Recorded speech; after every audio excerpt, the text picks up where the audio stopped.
I think there's a stigma that if someone brings an FHA offer, that the borrower isn't as qualified as someone with a conventional loan. Maybe their credit isn't as good, or they don't have as much, money saved or funds available to make the deal work. But if they have a good loan officer, that offer should be no different than what a conventional borrower is bringing to the table. Welcome back to CMB Connect, the podcast for candid conversations with mortgage leaders. I'm Val Buresch, and I'll be your host today.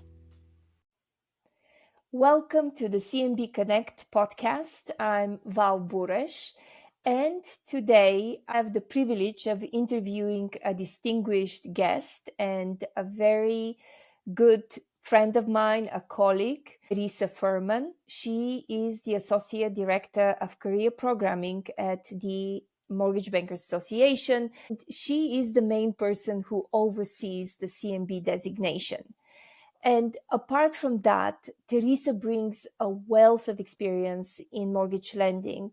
And she also knows a lot about a segment in the mortgage market that not many people know about, the FHA lending. And I'm thrilled to explore with Teresa some of the questions, some of the myths, some of the intricacy around the FHA domain and what makes lenders successful in FHA lending. So with that, welcome Teresa to CMB Connect.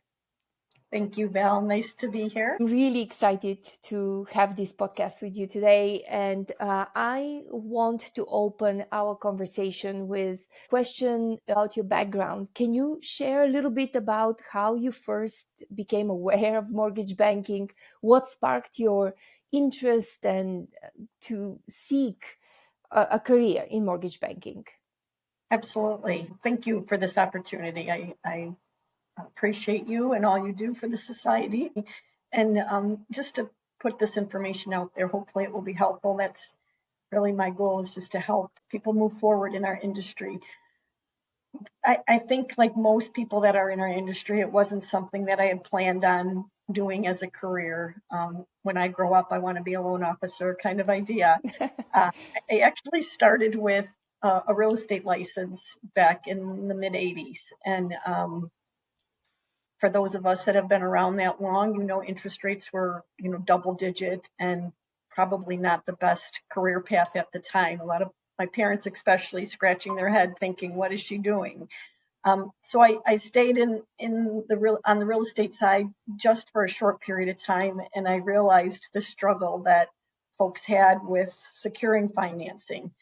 I kind of went back and forth. I really didn't have someone that I could go to or a mentor like we have in our industry now. There's so many opportunities for people to learn about the mortgage banking industry. It wasn't available then. So I put my license in escrow, stayed on the sales side of our world, and actually sold furniture for a couple of years. And a gentleman, a customer, came in and said he thought I was a great salesperson and asked me to come work at his mortgage company for him. And that's actually how I started. I went to work for a mortgage broker. Me and three other gentlemen he pulled from a local furniture store here in Michigan, and we started working selling mortgages. He's like, I don't want anyone with any bad habits. Go out, bring the business in, and I'll tell you what to do with it. My first loan was, and I'll never forget it, was a VA loan, and I had no idea what I was doing. Made a ton of mistakes, but I think that's the best way to learn, not to do the same thing over again. So yeah, that's how I got started. And from there, I moved on from a broker. I went to actually GMAC Mortgage, and I was there for a long period of time and originated for them. And then I went on to another bank. It was, oh my goodness, North American Mortgage. So it was technically not a bank, but they had banking operations. And then North American Mortgage gave me the opportunity to run a branch. So I had a production branch for quite a while. And then I guess everything happens for a reason, but we were bought out, and unfortunately the company that bought us out, Washington Mutual, closed our doors within a couple of years, and all retail presence was removed from the area. So then from there, I went to a couple other little banks and lenders in the area, but what really kind of changed, and I pivoted in my career, I went into training. I started working with a wonderful woman by the name of Alice Alvey. She's also a CMB. She had she called it a boutique training company, but it was definitely way larger than that. We did training across the country. This took place just before the subprime demise, as we call it, or our, the first financial crisis that we ran into as an industry. I went into training and kind of stayed in that arena for probably about 10 years or so, and then moved back on the front lines, like I call it, the front lines in the industry, and got into compliance. And actually, you are showing us and sharing with us an incredible experience, very diverse and rounded experience in the mortgage industry. It's fascinating, and that's what makes it so valuable, your contribution to the industry and in your current capacity as Associate Director of Career Programming at the MBA. And I know some of your job, what it involves, because we work together on the CMB Society. But can you tell to our audience what is a typical day? What does a typical day look like for you as the Associate Director of Career Programming? Sure. So I feel that this role really helps with kind of organizing and managing the MBA's certification and designation programs. Certainly the CMB is the biggest of them all, but I work with all of our members, identifying sometimes which is the best path for them, if it's the certified residential underwriting path, if it's the compliance designation that we offer. I didn't share all of my experience, but I was the VP of compliance prior to coming here. I underwrote as a DE underwriter for several years. So I feel that I have at least a good working knowledge of what it would take to move into those roles and then help people from an education standpoint find that right path for them. And those are just two of the designations that I oversee along with the CMB. We have the servicing designation that's available, residential servicing. We also have our commercial designations as well. So there's a lot of different moving parts, if you will, that I oversee. Sometimes I work with people recertifying, right? So there's a recertification process that is involved. Lots of emails. Hey, I'm not going to lie, I get a ton of emails every day. So thankfully, I have a lot of patient people that I work with here, as well as our members with the response. Sometimes it's a little bit delayed, but for the most part, I try to make sure that our members are taken care of from that perspective. Any questions or concerns that they have with certifications and designations, I do my best to help with that. This time of year, it's kind of busy. We're working on getting the annual convention programs up and running for the CMB. So we have the Amazing Race that's coming up. We have our meeting, and we have receptions. So it's I kind of work with and for the folks here at the MBA, as well as the members that can hopefully appreciate and take part in what we're preparing. Yeah, I bet you talk to 100 people a day, it seems. Email wise, yes. Phone wise, so I do get some phone calls now and then, but most of it's done via email. If I can't get to someone, or if it's just not making sense, I think picking up the phone in my world Always, is a yeah. little bit easier and probably just a little bit more personal attention, which I think some people need. You mentioned that the CMB is one of the biggest designations that MBA. What value does the CMB bring to the mortgage professional individually, and how do you see the CMB designation evolving, and how has it evolved under your leadership? Well, I think the designation is known in our industry as the pinnacle of designations. Again, I'll be honest, when I first started, I was not real familiar with it and had a little bit of an attitude that people thought that that was the only way that you could show that you knew what you were doing in our industry. I didn't agree with that. I think there's a lot of professionals out there in our industry that don't have our CMB, that don't have the CMB designation, that know more than some of our CMBs do. So I had, like I said, I'm not going to sugarcoat it. I had a little bit of an attitude about it, and I kind of chuckled with my boss. I'm like, "Are you sure that's what you want me doing?" And he laughed along with me, and I kept plugging along. And now I see it from a different lens. I look at it from how much the candidates put into studying and preparing along with their sponsors. There's a huge amount of commitment that you have to take in order to go through the program. And I didn't really appreciate that before I came on board. So I respect those who take the time and commitment to do that. I think some of the people getting started think it is just the initials. They just want the initials. They want those after their name, and they think that's, what the prize is at the end. But as they matriculate through the process, I can see their eyes opening and understanding that it's way more than just the initials. It's being able to, one, I can't tell you how many times I hear give back to the industry what they know, and now that they know it in a comprehensive place, that they can share it with future CMBs or the folks that are kind of rising up behind them. So that, I think, is one of the things that you'll find by joining the CMB Society. It's just a tremendous way to give back to our industry and help it grow in the direction that we want it to grow in, with factual information, the support of the MBA. What we do here to help our industry grow again in the right direction is so important. And again, I don't think people realize that until they get involved. I totally agree with you, and I know how much it takes to put in and the commitment to these designations. So, and I think that the value extends, as you said, beyond just reaching the goal of putting 3 precious letters behind your name.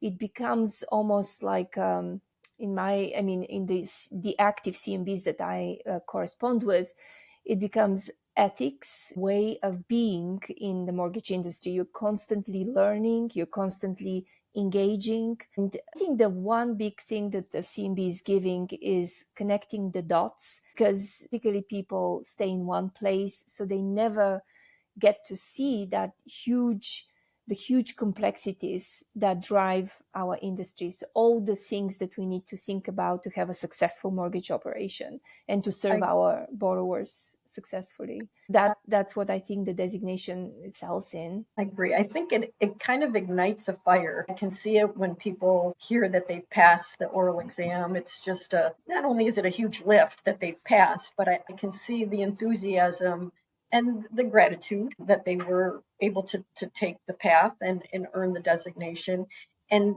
definitely pay it forward. It just is a warm feeling. An emotional person, I cry just about every time someone. It's just really inspiring too. Yes. It shows that we have people that are really interested in improving where they can and contributing where they can, and that to me just is it's what it's all about. That's why we're here. Yeah, very special. Mm-hmm. I know that we have talked so many times about FHA lending. It's, as I mentioned in my introduction, it's one of the areas mortgage banking that not everybody gets to touch or think about. And you've mentioned in those conversations to me that FHA lending holds a special place in your heart. And I wanted to tell us a little bit more about that connection. Was there a defining moment that ignited your passion about FHA loans? And Sure. So, as I mentioned, I started off as a loan officer, grew up on the east side of Detroit, and pretty much we had territories back then, and I covered territories that were low to moderate income borrowers. I don't think there was a designated spot at the time that identified that, but just growing up and living in that area and being a new loan officer, I think being tested to see what I could get through. I worked with the financing options that were available, especially again, like at the time, like I said, that I did originate, there were stricter guidelines for conventional financing, definitely bigger requirements than what is required now. So probably 95% of my borrowers needed to use FHA as a means of purchasing a home. FHA and VA, both products. I worked a lot in the government realm. We didn't do a lot of USDA. Obviously, Detroit is an urban area, so that wasn't something that was available to me at the time. But I appreciate all the government products that are out there. But FHA in particular, because it just seemed to be the right fit for most of my borrowers. And teasingly, some of the loan officers I worked with called me the FHA queen because that's all I did was FHA loans. Why I think it's an important product is to just, what I said, it just serves the public best in most cases for people that are either first-time home buyers, low to moderate income borrowers. There's definitely some credit advantages that are available through FHA. And again, our conventional market has really opened up way more than it was when I was originating. So there's certainly avenues for people to take on a conventional path, but FHA to me just always seems to be the right fit based on the circumstances of my borrowers. I think the challenge I had was trying to convince the realtors and the sellers that there wasn't anything that was required of them to do in order to accept an offer from an FHA borrower.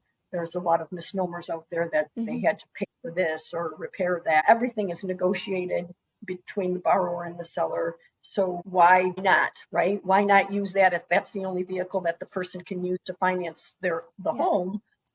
Don't cut them out of the prospect just because it's an FHA loan.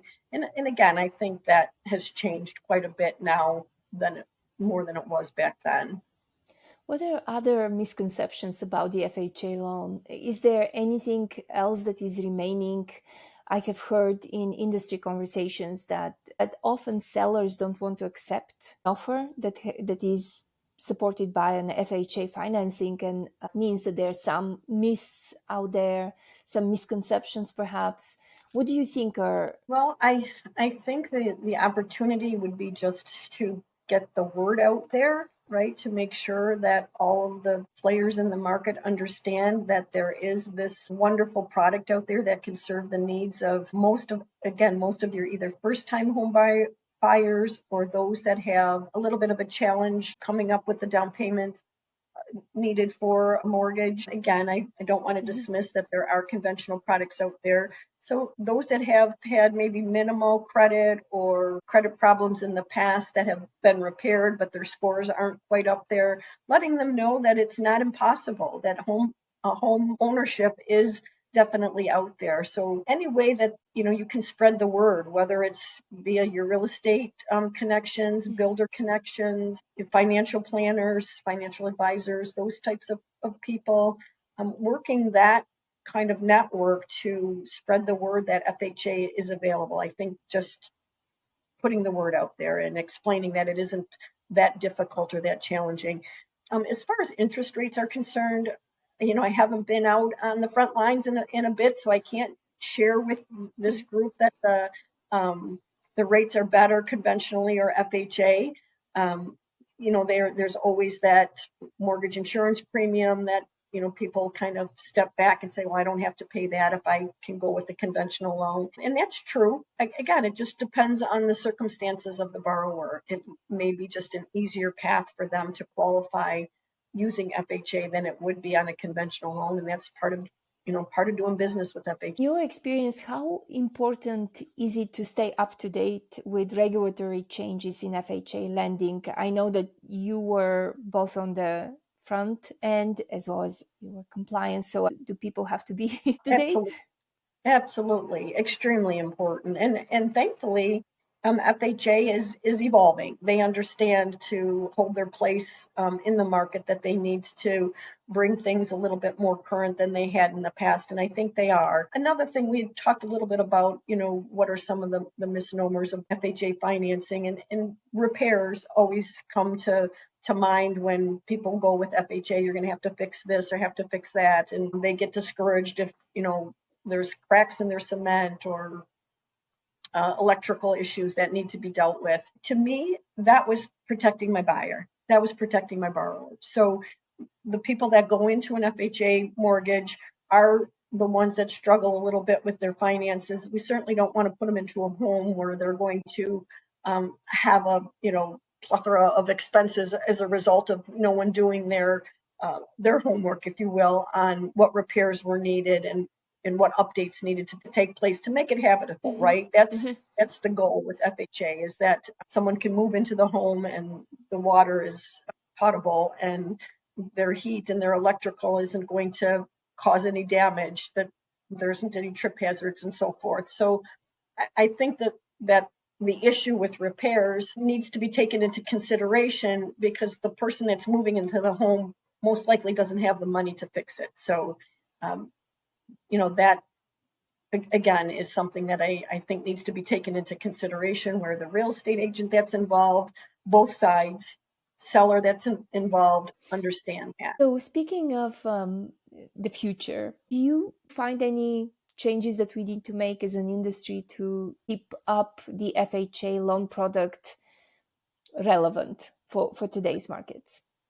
I think in all the years, was it like in the 1930s when it started, it is the cornerstone of our industry. It's always been there for buyers to have available to them to secure a home of their own. I think that needs to always be present in our industry minds, that FHA is there to support us.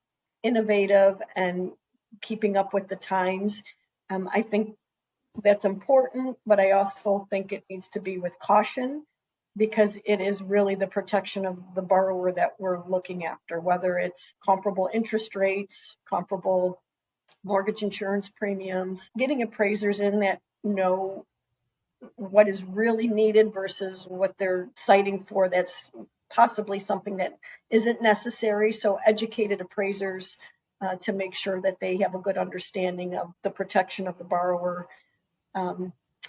Technology, certainly, I'm old and I don't always use technology as best as I could, but I think that's important for future generations, that they have a good understanding of how to process and work through the system in order for it to keep up with the times. So for insuring purposes and underwriting purposes, that they have the same standards that everyone is used to from a conventional perspective. Makes sense to me. Interesting fact for me when I'm digging in the data is that some of the top states for FHA originations are it's not DC, District of Columbia, for example, but are areas, in example, Puerto Rico. That's where I have seen they jump up a little bit more in the rankings. Your point, you have to know, to educate, you have to know the boundaries for this product. So exactly, and I think Puerto Rico probably is working with people that have, that are in the low to moderate income arena, and can't think of a better product to help support homeownership in those areas. That's what FHA was designed for, and I think it will always be, like I said, the cornerstone for those that aren't as capable of coming up with substantial down payments or have credit scores in the 700s. Not that FHA borrowers don't, because some first-time home buyers have wonderful credit scores and they just don't have the means to come up with the down payment. Right. Their income isn't quite there yet. So their qualifying ratios are a little bit more expanded. And again, conventional products offer the same, but it's just a different light that FHA shines for borrowers that are maybe, again, just in a different position at the time, and they can grow into homeownership. Teresa, I know how much you like to help people and with everything you can. But if you were invited to be a mentor or an advisor to someone who wants to enter the world of FHA lending, what would be the most critical piece of advice that you would give to that person? If it is a person, and how about if it is a company? Absolutely. I think both company-wide, whoever manages the government side of it, and an individual, their 4,000 guide is their Bible, right? So, and they have everything in there that you need to know about originating, insuring, HECM loans, starting a branch, all of the information that you need to learn about FHA is in that guide. Is it the most interesting reading? Probably not, but it's something that you should know from an origination perspective. I felt that that was so important. I was a DE underwriter for a little bit, and I had originators come to me and say, we don't need to do that. That's not necessary. And then I'd have to go to the guide and say, yep, this is necessary. If there's another way that we can, demonstrate that they've satisfied this requirement, I'm all ears. But here it is in black and white, or an interpretation of mine based on the other elements of credit risk in the file. This is what we need to do.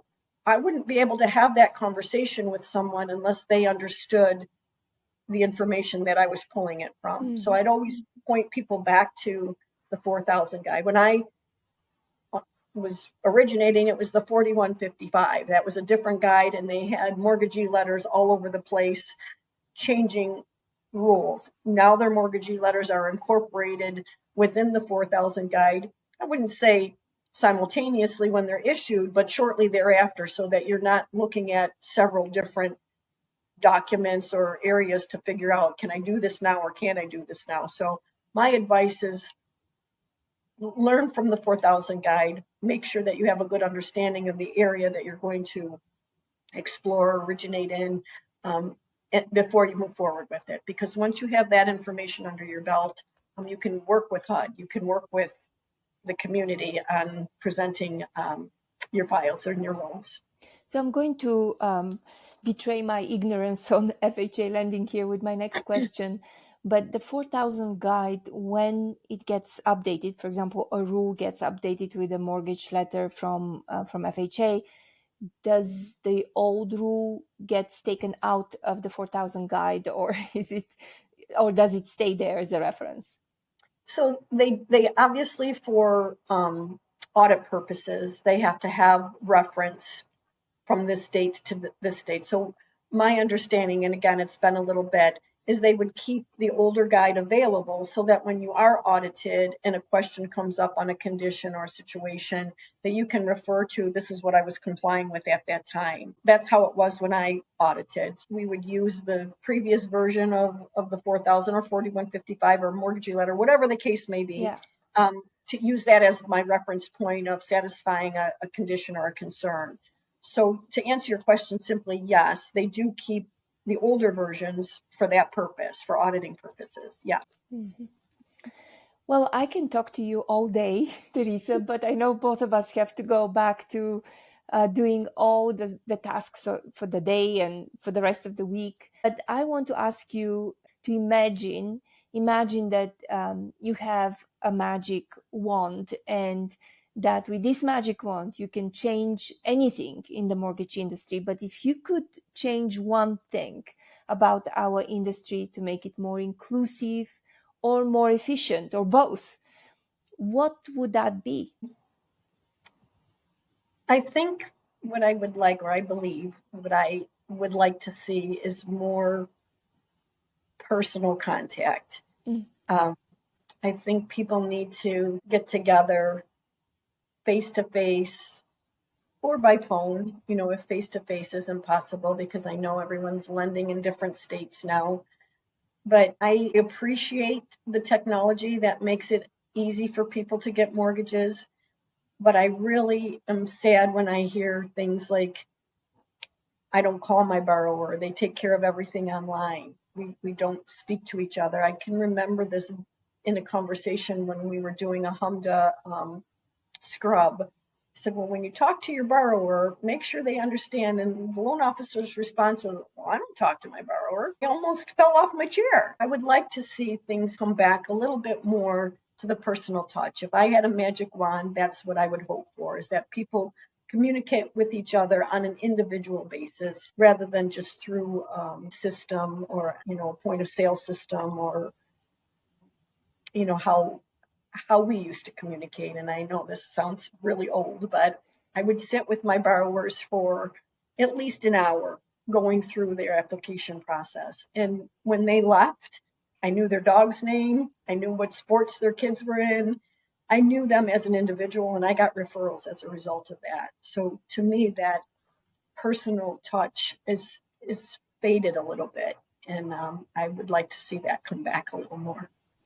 I have heard it from other people as well, and I also personally believe in this. The best we as humans can do is connect with each other, talk to each other. Your example about your borrower, how you would sit with a borrower for 1 hour, taking your time, getting to know the person, and technology will do every repetitive tasks, all the calculations, this thing. But what technology cannot take is the conversation, the real empathy in that conversation that humans can exchange.